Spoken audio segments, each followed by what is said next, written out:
Using the M12 FUEL die grinder, been able to do the job better than what I've used in the past. The power of the tool is a real smooth delivery. It doesn't bounce or jump at you. There's enough power to where it doesn't slow down. When you really gotta take off a lot of grime and grit, you just put it all the way to 4 and hit the trigger and go. It doesn't bog down and it just keeps on going.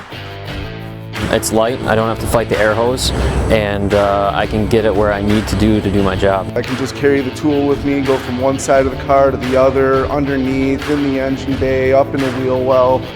If you have to go out into the field on a road call, you don't have to have an air compressor. You're able to just go out there and get your job done. Would recommend the right angle die grinder to a lot of people in the trade. They won't have to lug around their air hose, and you just have more versatility.